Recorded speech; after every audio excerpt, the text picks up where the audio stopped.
Hi, this is Tim Fenbert with LeaderGov. Hi, I'm Bill Stark. Welcome. We're so glad to be with you today to finish up our series on different types of leadership styles.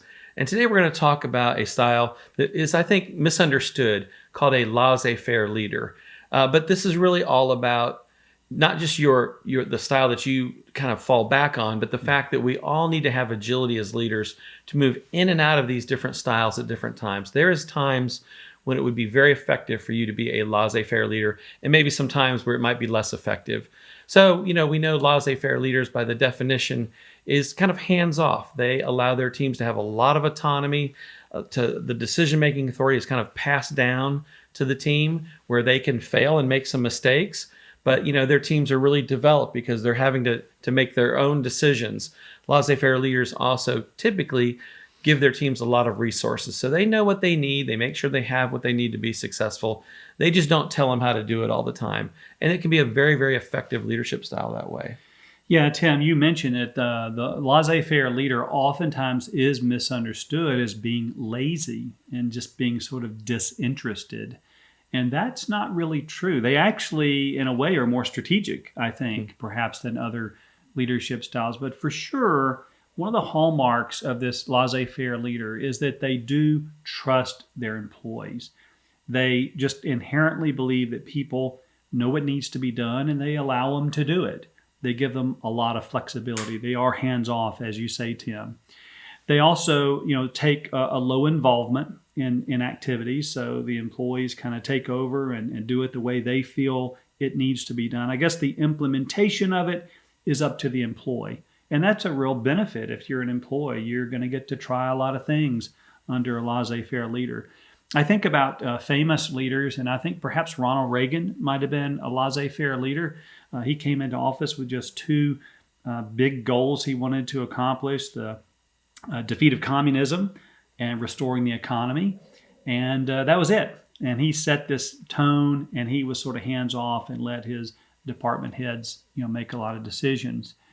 The other interesting thing about this laissez-faire leader is they allow for failure, which invites risk, right? Mm-hmm. Risk in local government can be a difficult thing sometimes, but they're okay letting their employees try things and ultimately fail because they know that the team member is going to learn and grow through failure. Now, if they're smart, they'll step in when it's a big failure that's potentially coming. But that's actually a positive, that we let people make their own decisions and fail. But they also are not just completely hands-off. They do take responsibility for the outcome. So it's not as though they blame their staff. They take ownership for the end result, which is very important as a laissez-faire leader.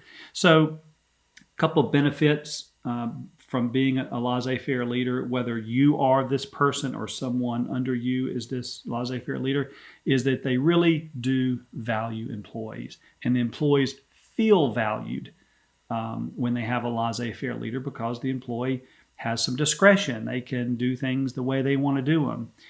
I think, Tim, also, these employees, if you're under a laissez-faire leader, you're probably going to grow. You're going to get to experiment and do things and have some leeway in the way you do things. And that's an awesome thing.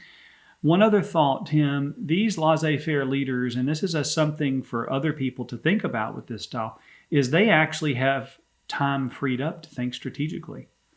So, you have other leadership styles that are kind of in the weeds and looking at all the details. This leader is not looking at the details. They're up at maybe a higher, more strategic level because they're delegating a lot of tasks to employees and letting the employees get things done. So in a sense, it's a kind of a strategic way to lead your team. Laissez-faire leaders probably are not lazy. They might actually be pretty smart in the end. And typically we think about DISC. We would think our I styles, our influencers, or our S styles are probably the styles that will lean more towards being a laissez-faire leader. Our Ds and our Cs are just so focused on the tasks and kind of control that they're probably going to struggle moving into that laissez-faire style. But S's and I's, I think they can move into that pretty naturally.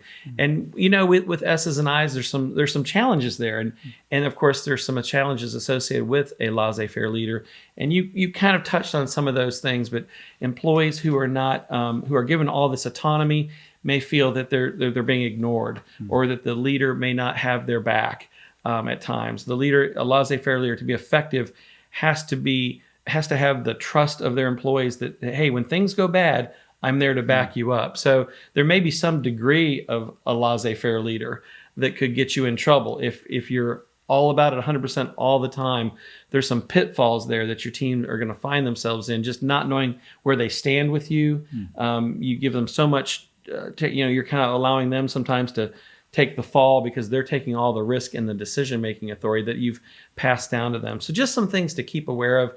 And as a leader, if you see some supervisors or some leaders on your team that lead that way, you just need to kind of engage them and make sure that they are watching the details, that they're not being lazy, that they are actually paying attention, because an effective laissez-faire leader, while they don't jump in and micromanage, they are absolutely paying attention. They know before a problem happens or before a crisis gets out of hand. So those are just some things to keep aware of if you are in fact a laissez-faire leader. Yeah, Tim, I really like this idea of for the D's and C's that are listening, and if you know the DISC assessment, that's your drivers and your conscientious kind of detailed quality folks, to really encourage those two personality styles. If you're a D or if you're a C on the DISC, we really want to encourage you to think about this laissez-faire leadership style. It has some real benefits to the people that you lead. It'll be a little struggle, like you say, Tim, perhaps for you to adopt some, but really would encourage you to give it a try. Good. Well, listen, just a couple things to take away from this video. One is that there are some good things about laissez-faire leaders. I think we could all become more effective if we led that way a little bit more, but there's also some cautions there. If we're into this too far and we're not paying attention to the details, there's some real pitfalls there. But again, this is all about agility and your ability to move in and out as a laissez-faire leader. Yeah, thank you for joining us today. We appreciate your interest in learning and growing and being the best version of your leadership self that you can be. And that's really what we're all about at LeaderGov. We do provide services to local governments. We provide leadership workshops, which you may be familiar with. We'd love for you to check that out for 8 people on your team. We also can help local governments in the area of strategic planning and off-site retreats, and we love doing that work.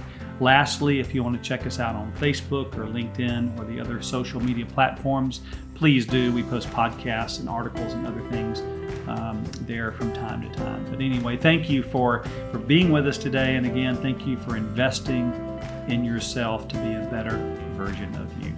Look forward to seeing you soon.